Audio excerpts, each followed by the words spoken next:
Barnaamijkeena ciyaaraha ee caawana waxaan ku eegaynaa kulankii xiisaha lahaa ee dhex maray kooxaha Manchester United iyo kooxda Liverpool, kaas oo ahaa kulankii toddobaadka ugu adkaa horyaalka Premier League ee England. Sidaynu la soconno kulankan oo saadaalino kala duwan laga bixiyay, meelo badan laga eegay, kulankii waa soo gabagaboobay. Kulankaasna wuxuu ku soo dhammaaday 2-2. Ciyaartan oo ka dhacday garoonka kooxda Manchester United ee Old Trafford ayaa waxaa saadaasha loo badiyay in kooxda Liverpool si wanaagsan ay u badan karayso oo kulankan Manchester United ay ka tallaabsan karayso.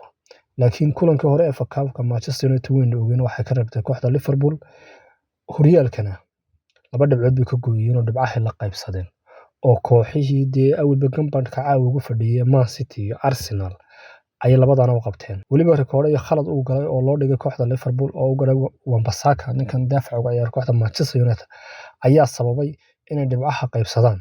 Hase yeeshee haddii aanu ninkaasi khaladka geli lahayn, dee Liverpool waxa weeye kulankii labaad ee xidhiidh ah ay labadooda kulmaan ayay ka badan lahayd.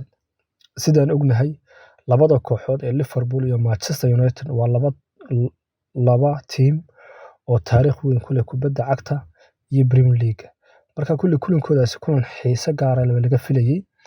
Laakiin marka aynu si guud u eegno, kooxda Liverpool fursado badan ay dhibcaha ku qaadan karaysay iyadaas ka beel daraysay.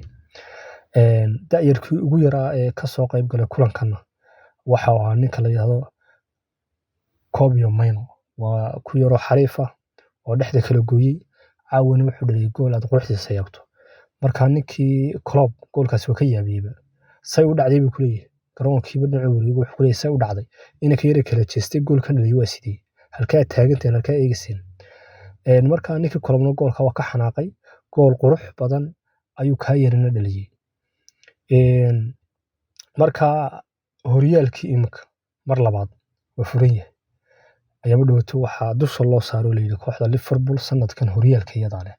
Hase yeeshee caawa la soo gaaray 1 dhibic baa lagu kala hayaa. Labadan kooxood ee Liverpool iyo Arsenal iyagu waa isku dhibco, laakiin Arsenal baa goolasha ku haysa. City-na waa ku xigtay iyadoo dhibic baa laga sareeyaa.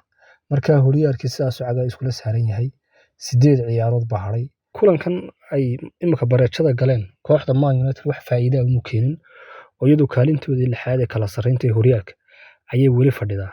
Laakiin faa'iidada ugu weyn waxaa helay kooxda Arsenal oo iyadu horyaalka caawa xagga u sareysa kaga hoyatay. Weli horyaalka lagu kala qabsan yahay dee dad badan. Arsenal uguma baran ma garanaysaa sanadadan inay horyaal wax ku soo dhawaato. Laakiin imika waxaa suurtagal ah inay qaadi karto dhowr sababood marka la eego difaaceedu kale dhexdeeda ciyaaryahannadeedu sida isku xidhan marka la eego way qaadi karaan. Laakiin weli horyaalka waa la isku jiraa.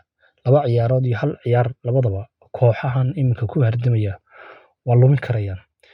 Dad badanna waxa laga yaabaa sanadkan in Arsenal ku ciibaabaan ay yiraahdaan war heede kooxdan meel ma socoto ay horyaalka qaadaa suurtagal ah. Laakiin dhamaadkiisa haddii alla ina gaarsiiyo waan arki doonaa wuxuu ku dhamaado.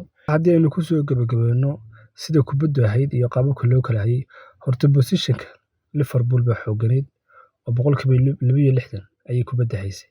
Kooxda Man United waxay samaysay 9 isku day ay goolka ku shoot gareysay. 5 baa goolka ku aadana oo khatar noqon karaya ama la dhalin karaya. Liverpool waxay samaysay 28 jeer. 7 ka mid ah ayaa khatar ahaa, laakiin kama aanay faa'iideysan. Iyaga laftoodu wanaga la ciyaarta iyaga si fiican u maamulayay. Haddii aynu eegno corners-ka ama koonayaasha ay kala heleen labada kooxood, Man United waxay heshay 6 koone, halka kooxda Liverpool ay heshay 11 koone.